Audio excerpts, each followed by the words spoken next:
Hey everyone. So today we're jumping headfirst into Dr. Joe Dispenza's incredible book, Becoming Supernatural. And look, it makes a pretty wild claim that an ordinary person, like you or me, has the power to do the truly uncommon. We're talking about literally changing your body, your health, your entire life just by changing your mind. So, how on earth does that work? Let's get into it. I just love this quote from the book's intro because honestly, it sets the stage perfectly. This isn't just about thinking happy thoughts. No, this is a deep dive into the real science of possibility, and it's going to challenge pretty much everything you think you know about reality. So yeah, let's buckle up. So this is the big question, right? The one Dr. Dispenza is really trying to answer. And he's not just using theories, he's using real, measurable, scientific proof from people who have actually done it. It kind of forces you to ask yourself, are my limits really just the limits I believe in? To start this off, we're going to go way back, like 800 years back, to a cave in Tibet. We're going to look at a story that just completely pushes the boundaries of what we think is physically possible. So the legend goes that Milarepa did this to show his students that we are only ever confined by what we believe. You see, he didn't see himself as separate from the rock. He believed he was part of the rock. So for him, that wall, it wasn't a barrier. It was just another part of reality he could experience. He literally believed his way into a different possibility. Wild, right? Now, okay, most of us aren't out here trying to push our hands through solid rock, but the book argues that we're trapped by a totally different kind of wall, the prison of our own past. And this is where things get really personal for a lot of us. Anna's story is really the emotional core of this whole idea. She had what looked like a perfect life, a great career, a family she loved. But then, in one single afternoon, absolutely everything changed, and her past became this inescapable prison. This timeline is just devastating, but it shows the core problems so clearly. See, the trauma itself was a single event, but her mind relived it over and over and over again. Her body was constantly living in a state of emergency, just pumping her cells full of stress hormones. And eventually, this constant stress literally signaled her genes to express disease, until her emotional paralysis became a very real physical paralysis. So what exactly trapped her? It's this one concept, the thinking, feeling loop. You can think of it like the engine that keeps us stuck.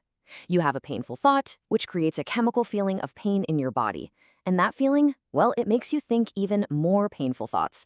Before you know it, you're basically addicted to the emotions of your own past. Let's just break it down real quick. So you remember some old argument you had. Your brain immediately releases stress chemicals. Then your body feels that anger, right? Well, that feeling of anger makes you think of another thing you're angry about. You see the cycle?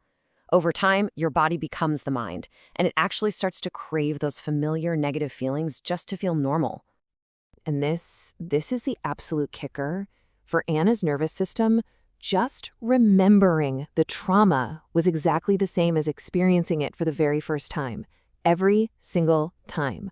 Biologically speaking, thinking about the past is living in the past. It's an incredibly powerful and kind of sobering thing to realize.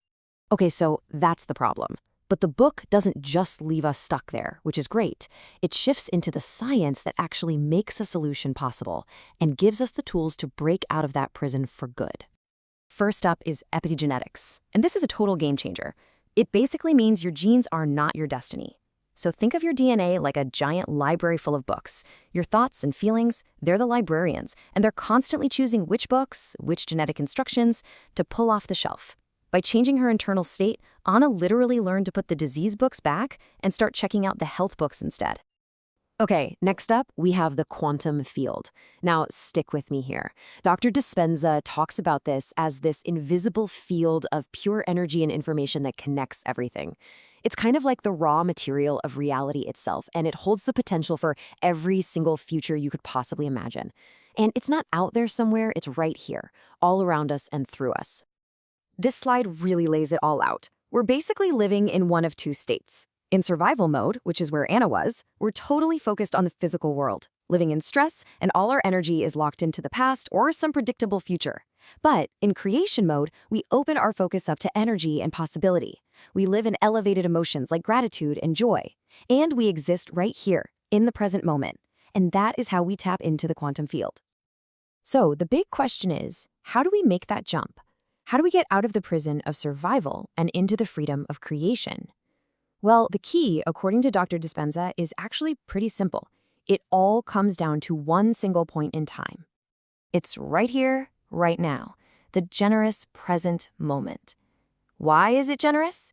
Because it's the only place where all possibilities exist at the same time.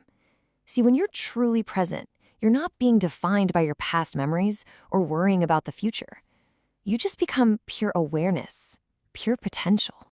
To get beyond yourself, what does that even mean? It means getting beyond those old, familiar thoughts and feelings that make up your old personality. It's about becoming, as he says, nobody, no one, no thing, nowhere, in no time. And that's the doorway to the field, where you can actually start building a new reality. Okay, so let's look at a real-world example, not of healing the past, but of creating a brand new future, basically from scratch. This is what can happen when you use these principles proactively. So this is Jace, who is actually Dr. Dispenza's son. He was at a crossroads. He was a big wave surfer, and he really needed a job that fit his lifestyle. So instead of just pounding the pavement and sending out resumes, his dad gave him a very different kind of assignment. And here's the formula. It's not enough to just think about what you want. That's key. You have to combine a crystal clear intention with an elevated emotion. You have to literally feel the joy and the freedom of that future before it happens. This combo creates a powerful electromagnetic signature that you broadcast out into the quantum field. And then, and this is the hard part, you just let go. You surrender, and you trust that the experience will find you. And you know what? It found him. Jace didn't send a single resume. He didn't make a single phone call. His absolute perfect job, a career that was a perfect match for the energy he was broadcasting, literally walked right up to him in a surf shop. He drew that experience to himself like a magnet. And that right there is the ultimate takeaway. Your energy, which is just the combination of your thoughts and your feelings, is constantly sending a signal out into the universe. And that signal is your order to reality. In every single moment, you are conducting an experiment with your own destiny. So that brings the question right back to you, doesn't it? As you're sitting here right now, what signal are you broadcasting? Are you just replaying the energy of your past? Or are you tuning into the frequency of a new, incredible, supernatural future? The choice and all the power that comes with it is yours.